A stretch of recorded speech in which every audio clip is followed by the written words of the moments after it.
दोस्तों इजिप्ट यानी मिस्र में टोटल 138 ऊंचे तरीन पिरामिड्स मौजूद हैं जिन्होंने पिछले हजारों सालों से दर्जनों अर्थक्वेक्स और कई खतरनाक तूफानों का सामना किया है, लेकिन मजाल है इनमें से कोई एक भी इधर से उधर हुआ हो। दोस्तों इनमें सबसे ऊंचा और बड़ा pyramid the great pyramid of Giza कहलाता है। जमीन से 480 फीट ऊंचे 4500 साल पुराने इस पिरामिड में ऐसा क्या था जिसे सिर्फ देखने के लिए रिसर्चर्स ने एक रोबोटिक कैमरा पिरामिड के अंदर भेजा। दोस्तों एक जगह पर आकर ये रोबोटिक कैमरा रुक गया क्योंकि अब उसके सामने एक पत्थर का बड़ा स्लैब था। दोस्तों एक्सपर्ट्स का मानना था कि इस स्लैब के पीछे जरूर कोई ऐसा राज छुपा है जो पिछले 4500 सालों से दफन है। ये राज उनको हर कीमत पर जानना था, इसलिए उन्होंने रोबोट के आगे एक ड्रिल मशीन लगाई जिसने उस पत्थर में सुराख कर दिया। अब दोस्तों इस छेद के अंदर एक कैमरा भेजा गया जिसने स्लैब के उस पार एक ऐसा मंजर देखा जो पिछले 4500 साल पहले कभी नहीं देखा गया था।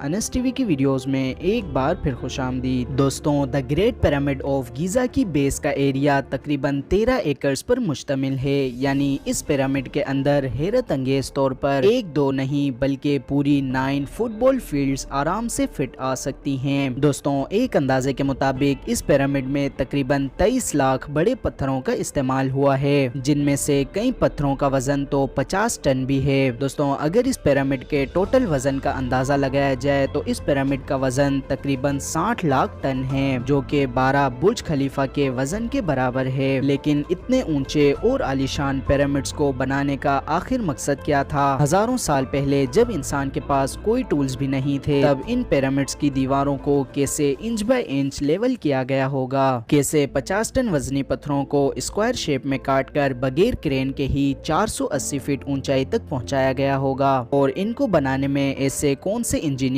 का हाथ था जिन्होंने इन पिरामिड्स को अर्थक्वेक प्रूफ्स के साथ साथ तमाम साइड्स को 51.5 डिग्री के एंगल पर सेट किया है? दोस्तों ये सब आप जान सकेंगे आज की इस वीडियो में। Challenge number 1। दोस्तों कई सदियों से मुख्तलिफ रिसर्च टीम्स इन पिरामिड्स की कंस्ट्रक्शन टेक्निक्स जानने के लिए सर जोड़कर बैठे थे कि आखिर इन पिरामिड्स की हर side exactly north south east west बगैर कैंपस के कैसे सेट की गई होंगी। कई एक्सपर्ट्स का मानना है कि उस टाइम के आर्किटेक्ट्स ने सबसे पहले ऐसी जमीन तलाश की होगी जो लाखों टन वजनी उन पत्थरों का वजन झेल सके। उसके बाद पोलर स्टार्स यानी वो सितारे जिनके हिसाब से अर्थ के पोल्स का पता चलता है, उनकी मदद से पिरामिड की हर साइड को मार्क किया गया, वो भी बगैर किसी कैंपस या इंस्ट्रूमेंट के। दोस्तों सिर्फ इस बेसिक टेक्निक से हजारों साल पहले इस पिरामिड की डायरेक्शन सेट की गई, और वो भी बिना किसी एरर के। Challenge number 2। दोस्तों अगला चैलेंज था जमीन को लेवल करने का, क्योंकि जिस 13 एकर्स की जमीन पर इन पिरामिड्स को बनना था उस जमीन का लेवल थोड़ा सा भी आउट होता तो 23 लाख पत्थरों के इस पहाड़ का खड़ा होना बिल्कुल भी मुमकिन नहीं था। अब इस जमीन को लेवल करने के लिए उस टाइम के इंजीनियर्स के पास ना ही लेजर लेवलर था और ना ही बबल लेवलर। दोस्तों एक्सपर्ट्स का मानना है कि कंस्ट्रक्शन साइट्स की चारों साइड्स पर खड्डा करके उनमें पानी डाला गया होगा और फिर एक साइड के पानी के लेवल से बाकी साइड्स को इक्वल किया गया होगा। दोस्तों कई एक्सपर्ट्स का मानना है कि इजिप्शियंस ने इस सिंपल टूल का भी इस्तेमाल किया होगा जिसके दोनों साइड पर लकड़ियां और ठीक सेंटर में पत्थर बांधा हुआ है। अगर पत्थर जमीन पे टच हो गया और उसकी रस्सी बिल्कुल सेंटर में आ रही होगी तो मतलब जमीन परफेक्टली लेवल्ड हो चुकी है। Challenge number 3। दोस्तों अब पिरामिड की कंस्ट्रक्शन साइट पे डायरेक्शन भी सेट थी, मार्किंग्स भी हो चुकी थी और जमीन का लेवल भी सेट था। अब बारी आती है कंस्ट्रक्शन स्टार्ट करने की, जिसके लिए लाखों टन वजनी और बड़े पत्थर रिक्वायर्ड थे। लेकिन ये पत्थर काटने के लिए ना ही उनके पास ग्राइंडर थे और ना ही जैक हैमर्स। जी हाँ दोस्तों यही वो सिर्फ एक टूल था जिसकी मदद से पत्थरों को काटा गया। एक्सपर्ट्स का मानना है कि पिरामिड की कंस्ट्रक्शन में इस्तेमाल होने वाली छेनी सिर्फ कॉपर से नहीं बनी थी, क्योंकि उन्हें भी ये बात मालूम थी कि कॉपर नरम होता है और पत्थर नहीं काट सकता, इसलिए इसमें एक केमिकल आर्सेनिक भी मिलाया गया था। दोस्तों आर्सेनिक और कॉपर से बनाई जाने वाली ये छेनी लकड़ियों के हथौड़ों से पत्थरों पर ठोकी जाती جاتی تھی اور کئی گھنٹوں کی محنت کے بعد بڑے بڑے پتھر شیپ میں لائے جاتے تھے۔ چیلنج نمبر 4، اب چونکہ یہ خاص قسم کا پتھر جس کو آج لائم سٹون کہا جاتا ہے، اس کی کٹائی کنسٹرکشن سائٹ گیزا سے تقریباً 250 کلومیٹر دور توڑا کے شہر میں ہو رہی تھی۔ اب مسئلہ تھا یہ بھاری بھرکم پتھر گیزا تک ٹرانسپورٹ کرنے کا، اور دوستوں ایسے 2-3 پتھر نہیں بلکہ 23 لاکھ پتھر صرف ایک پیرامڈ میں استعمال ہونے تھے۔ اتنا زیادہ وزن ٹرانسپورٹ کرنے کے لیے نہ ہی ان کے پاس کوئی ٹرکس تھے اور نہ ہی کوئی ایسے جانور تھے۔ دوستوں حیرت انگیز طور پر یہ کام ورکرز اور کشتیوں کے ذریعے کیا گیا۔ جی ہاں دوستوں، تورا اور گیزا کے درمیان ریور کا فائدہ اٹھایا گیا اور ان بھاری بھرکم پتھروں کو پیرامڈ سائٹ پر لایا گیا۔ ایکسپرٹس کا ماننا ہے کہ یہ کام اتنا آسان نہیں تھا کیونکہ دوستوں شپس میں اتنے بڑے پتھروں کی لوڈنگ اور ان لوڈنگ میں کم سے کم 500 مزدوروں کی آرمی ایک ہی وقت میں درکار تھی۔ چیلنج نمبر 5، دوستوں جو ایکسپرٹس کی ٹیم کنسٹرکشن سائٹ پر ریسرچ کر رہی تھی ان کو اپنے کئی سوالوں کے جواب مل چکے تھے، لیکن ایک بات جو ان کو اب بھی ستا رہی تھی وہ تھی کہ لائم سٹون کٹ بھی گئے، ٹرانسپورٹ بھی ہو گئے اور اب کنسٹرکشن کے دوران ایک کے اوپر ایک لگنا بھی شروع ہو گئے ہیں۔ دوستوں مسئلہ یہ تھا کہ پتھر اتنی اونچائی تک آخر کیسے پہنچائے گئے ہوں گے۔ کئی ایکسپرٹس کا ماننا ہے کہ پیرامڈ کی کنسٹرکشن سے پہلے ہی یہ پلان کر لیا گیا ہوگا، یا تو یہ اسکوائرل ٹریک کے ذریعے اوپر کیے گئے ہوں گے یا پھر زگ زیگ کے ذریعے، لیکن یہ بات تو طے ہے کہ 50,000 kg کے پتھر اوپر مزدوروں کی آرمی کی مدد سے ہی کھینچ کر کیے گئے ہوں گے۔